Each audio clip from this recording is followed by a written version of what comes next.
नमस्कार। आज के व्याख्यान में हम तृतीय वर्ष कला के द्वितीय प्रश्न पत्र निबंध और भाषा के अंतर्गत इकाई 5 से साहित्यिक निबंध में हिंदी साहित्य में स्त्री विमर्श पर अध्ययन करेंगे।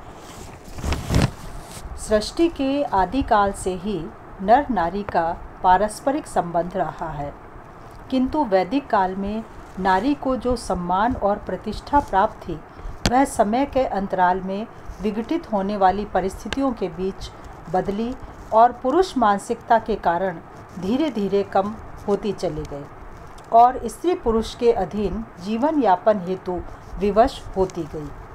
आज स्वतंत्रता के इतने दशक बीत जाने पर भी आधुनिक प्रगतिशील नारी को वह सम्मान, प्रतिष्ठा और बराबरी का हक नहीं मिल पाया है जिसकी कि वह अधिकारिणी है।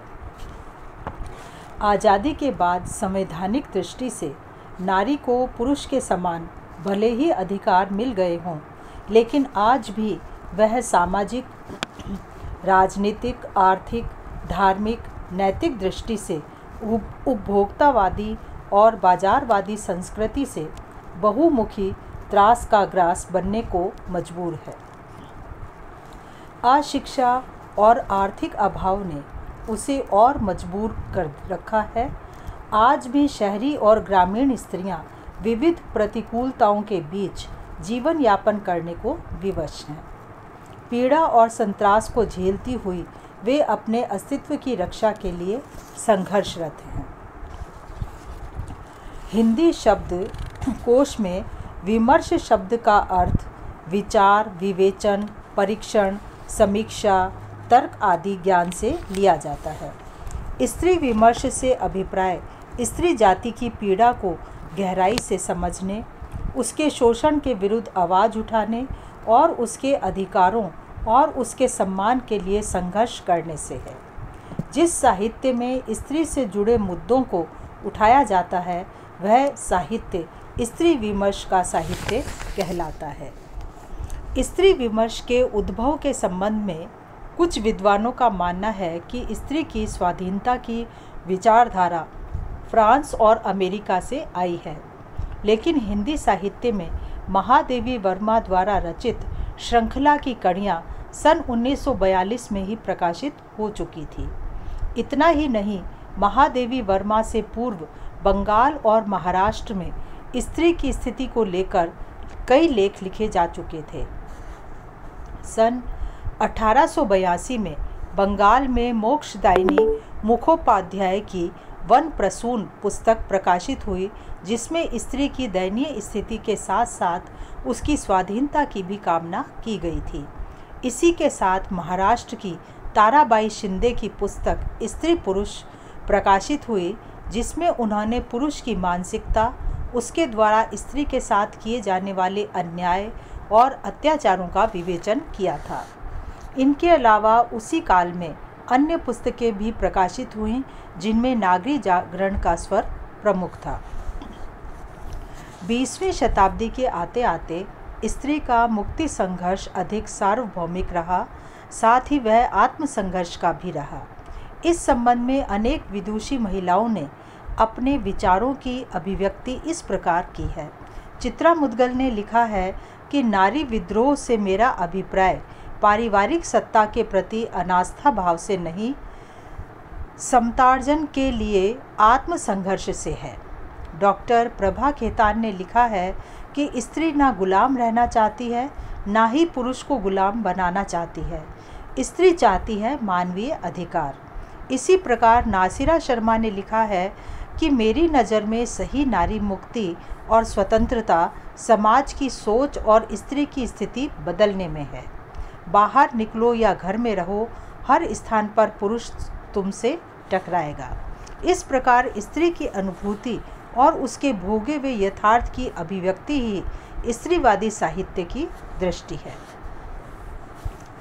कथा साहित्य में स्त्री विमर्श यदि देखा जाए तो हिंदी कथा साहित्य में स्त्री विमर्श और मुक्ति का शंखनाद बंग महिला की कहानी दुलाई वाला से हो चुका था, लेकिन स्वतंत्रता के उपरांत उभरी महिला कहानीकारों ने स्त्री विमर्श को एक नया रूप प्रदान किया। उन्होंने अपने रचित कथा संसार में स्त्री के संबंध में पराश्रय से मुक्ति, स्वावलंबन, तलाक, असमानता, यौन स्वेच्छा, अंतःविरोध तथा उपभोक्तावादी प्रवृत्तियों का रेखांकन किया और उनके प्रति स्वतंत्रता और समता का भाव पल्लवित किया। इन उभरी महिला कहानीकारों में मन्नू भंडारी, उषा प्रेमवदा, मैत्रेयी पुष्पा, नासिरा शर्मा, उषा यादव आदि का नाम विशेष रूप से उल्लेखनीय है।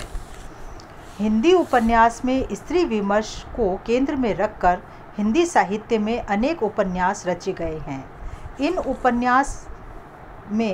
उपन्यासों में रचनाकारों ने कृष्णा सोबती, नासिरा शर्मा, मृदुला गर्ग, उषा प्रेमवदा, चित्रा मुदगल, मैत्रेयी पुष्पा, चंद्रकांता, सुरेंद्र वर्मा आदि के नाम विशेष रूप से उल्लेखनीय हैं। इन उपन्यासकारों ने अपने उपन्यासों में अपने मानवीय अधिकार, अपनी स्वतंत्रता के लिए संघर्ष करती, अपने शोषण और दमन के विरोध में अपनी आवाज़ उठाती स्त्री का सशक्त और प्रभावशाली चित्रण किया है। कथा साहित्य व उपन्यास के अलावा हिंदी की अन्य विधाओं में भी स्त्री विमर्श का स्पष्ट और प्रभावी स्वर सुनाई पड़ता है। हिंदी कविता में साकेत, यशोधरा, कामायनी, प्रिय प्रवास, कनुप्रिया जैसे अनेक काव्य कृतियों में स्त्री विमर्श के संबंध में स्पष्ट और बेबाक स्वर सुनाई पड़ता है।